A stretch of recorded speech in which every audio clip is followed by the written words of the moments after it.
Me dijeron, económicamente estás solo.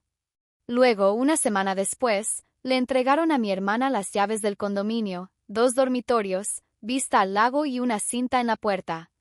Nadie me preguntó si tenía dinero para el alquiler. Nadie se dio cuenta cuando desaparecí. 4 años después, mi nombre apareció en Forbes y mi investigación lo cambió todo.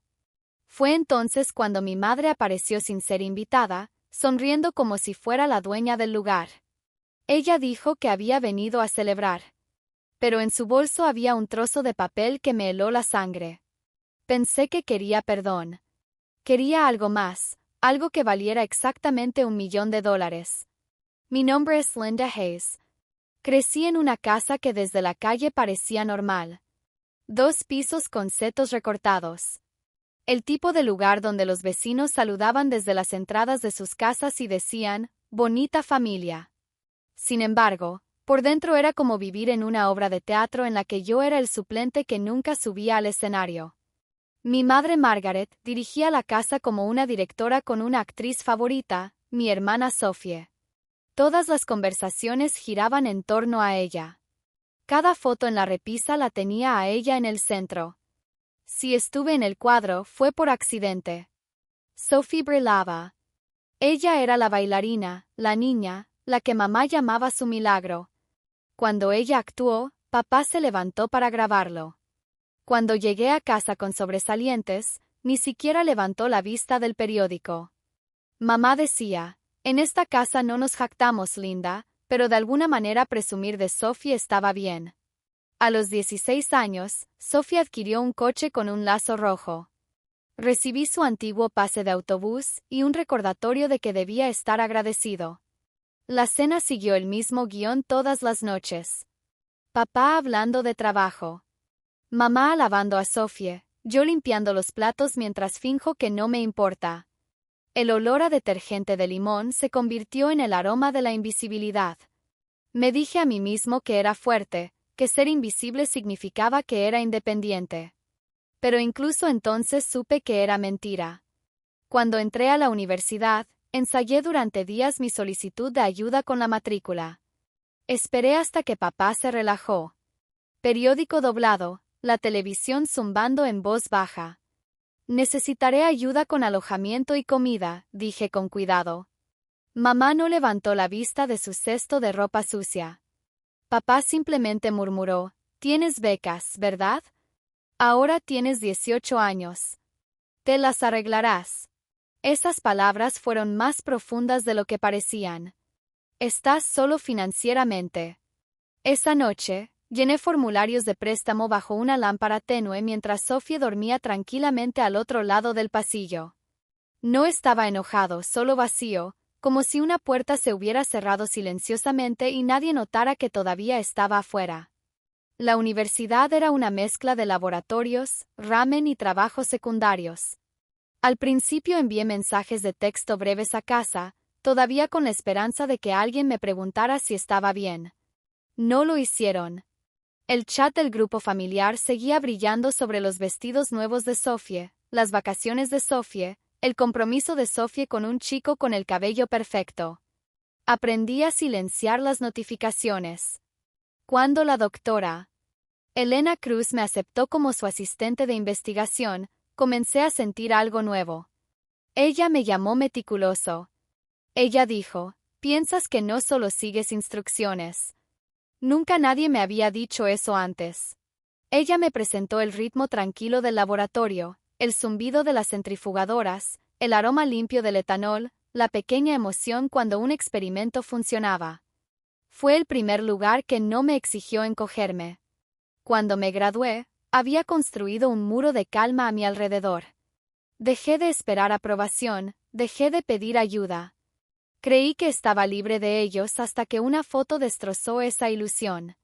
Sophie otra vez, con la llave del condominio en la mano y un lago brillando detrás de ella. Pie de foto, feliz niña número 21 y al fondo un lazo rojo, del mismo tono que el que puso en su auto hace años. Fue entonces cuando me di cuenta de que algunos regalos no dejan de doler, simplemente cambian de forma. La foto me atravesó más silenciosamente que la ira. No tiré mi teléfono, no lloré, no llamé. Me quedé mirando esa cinta roja hasta que la pantalla se atenuó. Era el mismo tono que cada vez que habían celebrado a Sophie, como si el color en sí hubiera estado reservado para sus victorias. 2 recámaras, mostradores de granito, vista al lago. La publicación lo dijo todo. No había ni un solo mensaje preguntando, ¿cómo estás, linda? Dejé el teléfono boca abajo y volví a mis notas registrando las tasas de disolución del polímero como si nada hubiera pasado. Pero algo hizo algo definitivo. Después de eso, el hogar dejó de ser un lugar y se convirtió en un concepto que ya había superado. Mi beca cubría el alquiler de un apartamento en el sótano del campus. Paredes delgadas con el zumbido de las pipas, el leve olor a fideos instantáneos que nunca desaparecieron. Pasé noches en el laboratorio persiguiendo números en lugar de dormir. El doctor Cruz me controlaba y me preguntaba si alguna vez me tomaba un descanso. Yo me encojo de hombros. Los descansos son caros. Ella sonreía con tristeza, como si supiera que esa frase significaba más de lo que yo dije. El semestre siguiente, me llamó a su oficina. Libros cálidos y ligeros apilados en un suave caos, una taza de café a medio terminar junto a su computadora portátil. Linda, dijo, estás diferente últimamente. No de mala manera, solo concentrado. Lo que sea que estés persiguiendo, espero que sea para ti, no contra alguien más. Yo quería, no puedo decir que fueran ambas cosas, pero solo asentí. Cuando Stanford me ofreció un puesto de doctorado totalmente financiado, no se lo dije a mis padres. Ni siquiera se lo dije a Sophie. Empaqué mi auto, un baúl Honda abollado lleno de cuadernos y plantas marchitas, y conduje hasta que las señales de la autopista decían California. En algún momento entre los hitos, dejé de sentirme como una hija. Yo era otra cosa ahora. Stanford era un planeta diferente. La gente allí no medía el valor de la atención. Lo midieron en descubrimiento.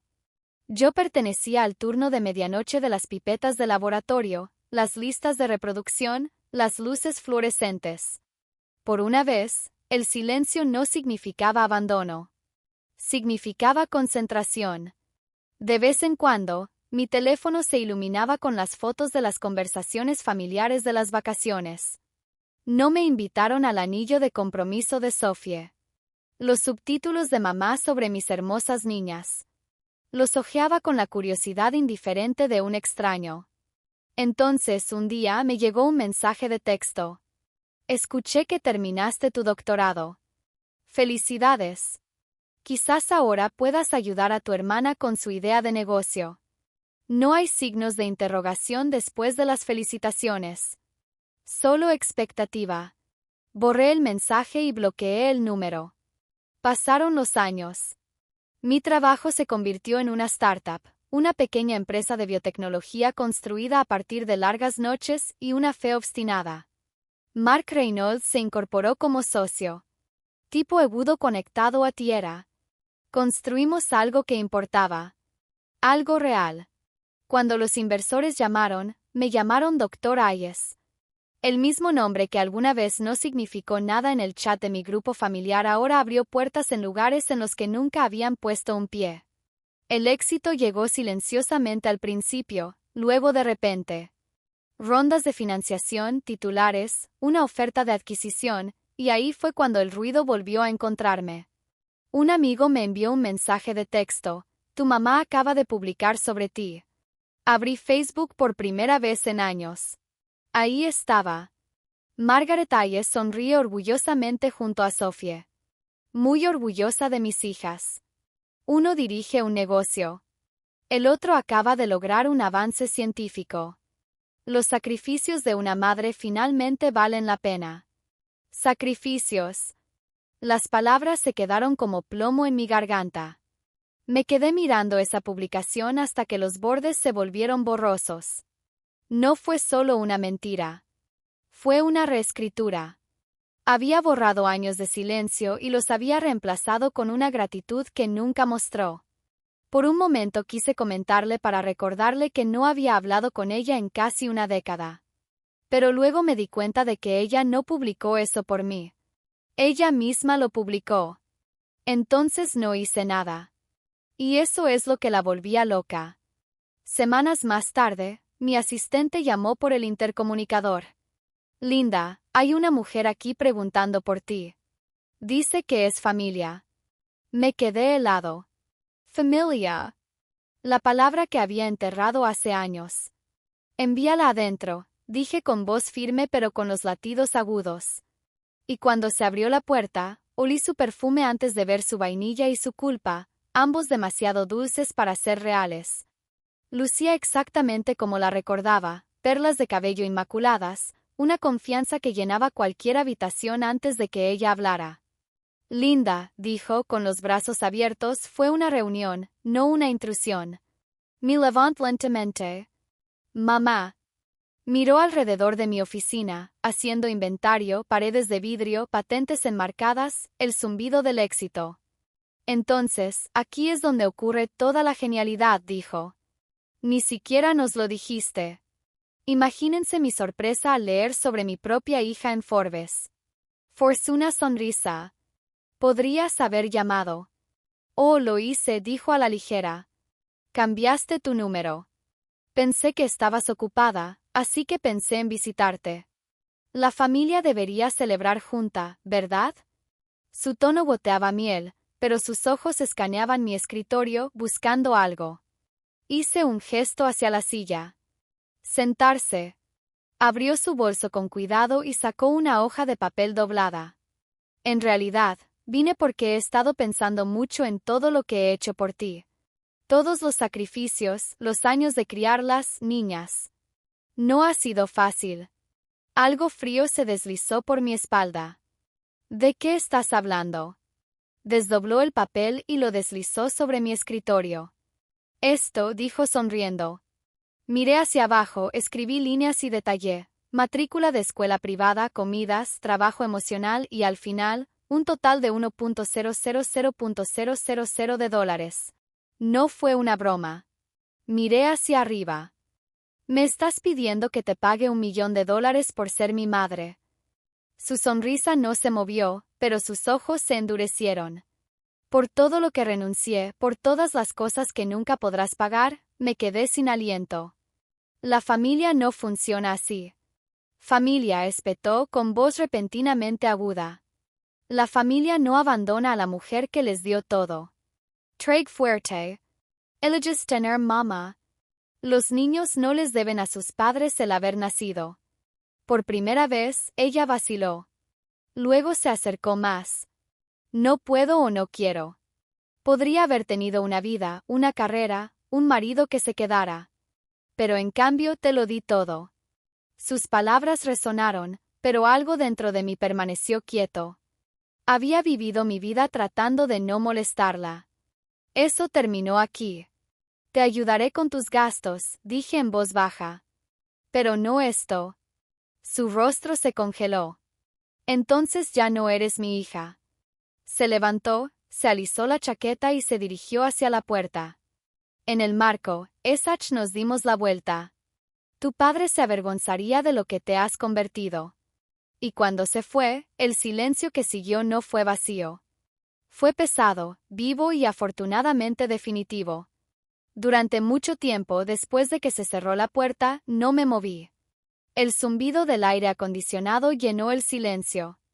Dejó atrás un ruido blanco estéril que casi sonaba a paz. Entonces me di cuenta de repente. El temblor, la incredulidad, el dolor silencioso que sentía más viejo que mis huesos. Me recosté en mi silla y miré fijamente ese trozo de papel en mi escritorio.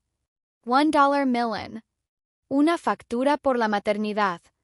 Cuando finalmente brotaron las lágrimas, no fueron fuertes. Se midieron como algo que mi cuerpo había estado almacenando durante décadas, y finalmente se filtró por una grieta. Por la mañana ya no lloraba. Yetermen.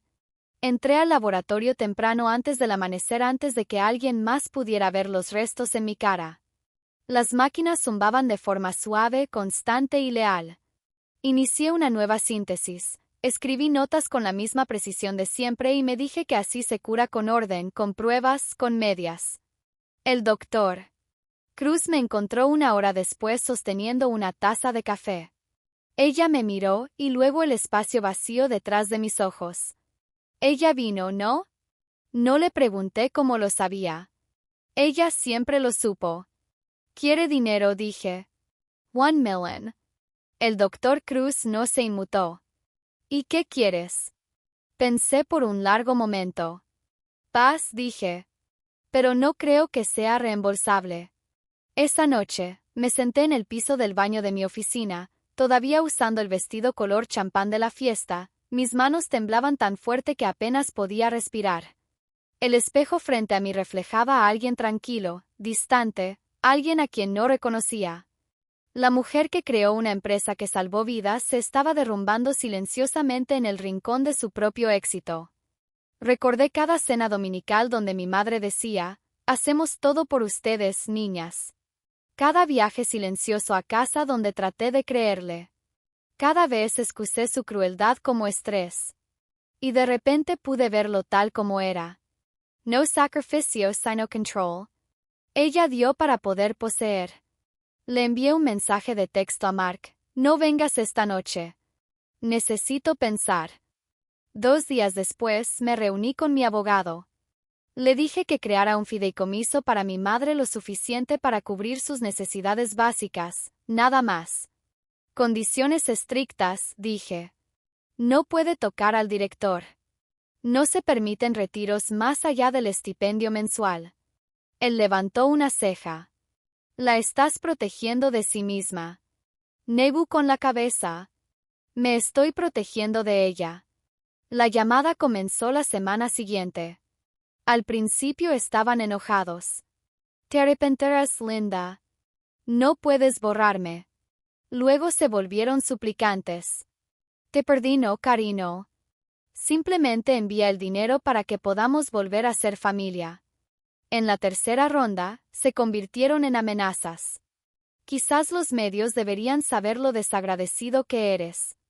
Dejé de responder. Mark me observó una noche sentado en el sofá, mi teléfono se iluminaba una y otra vez. No es necesario leerlos, dijo. No lo soy, le dije. Solo necesito ver hasta dónde llegará. Finalmente, los mensajes disminuyeron. El ruido se convirtió en estática. Y una mañana, no hubo más llamadas perdidas, ni nuevos correos electrónicos, solo silencio. Ese silencio se sintió ganado. Un mes después, la doctora Cruz me llamó nuevamente a su consultorio. «Has estado trabajando como si alguien te persiguiera», dijo en voz baja. «¿Se acabó?» Asentí. «Casi». Ella me entregó un sobre. «Entonces tómate este fin de semana libre. Vaya a algún lugar que no esté construido con adrenalina». Dentro había un boleto impreso para un retiro costero, un lugar donde el ruido del laboratorio sería reemplazado por olas. Esa noche, me paré junto a la ventana de mi oficina. Las luces de la ciudad se reflejan en el cristal como estrellas lejanas. Pensé en la mujer que me había criado, en cómo había confundido el miedo con el amor y la culpa con la lealtad. Y pensé en mí mismo finalmente liberado, respirando finalmente una vida que no había sido prestada. La ceremonia de adquisición se produjo 3 meses después. Nuestra empresa había sido valorada en 80 millones. Inversores, periodistas, champán, toda la ilusión del triunfo. Sonreí para las fotos, estreché la mano y dije todas las palabras correctas.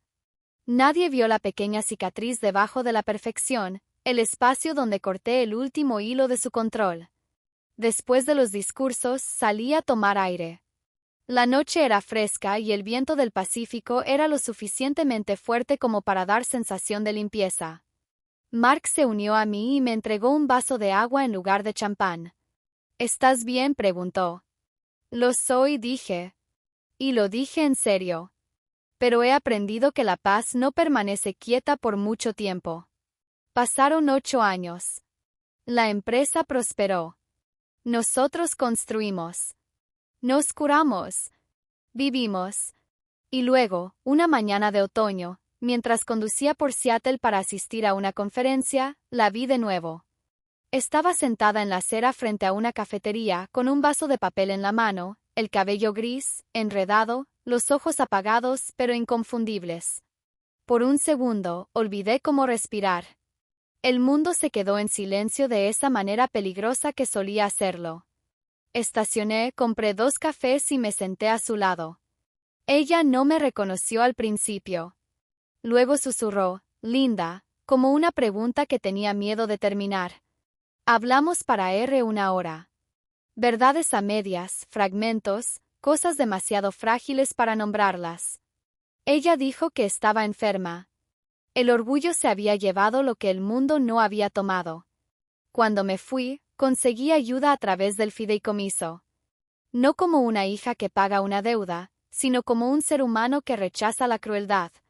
No la perdoné ese día, pero dejé de dejar que su historia definiera la mía. Y cuando me fui, la ciudad parecía más suave, como si finalmente me dejara ir. No le conté a nadie sobre esa reunión durante mucho tiempo. Mark Neil Dr. Cruz. No parecía un secreto. Se sintió como un cierre. No tuve que actuar. La semana siguiente, recibí una llamada de la trabajadora social que supervisaba su caso. Dijeron que había aceptado la ayuda, pero se negaron a incluirme como contacto de emergencia.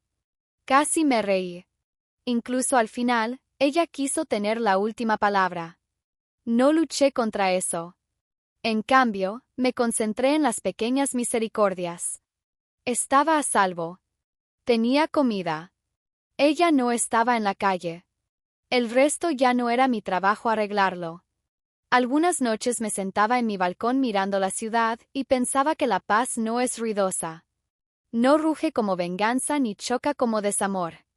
Zumba constantemente y en silencio, como las máquinas del laboratorio que alguna vez mantuvieron unido mi mundo. El doctor Cruz se jubiló ese invierno. En su cena de despedida, tomó mis manos y me dijo, «Has construido todo lo que alguna vez deseaste que alguien construyera para ti. No olvides descansar en su interior». Prometí que lo intentaría.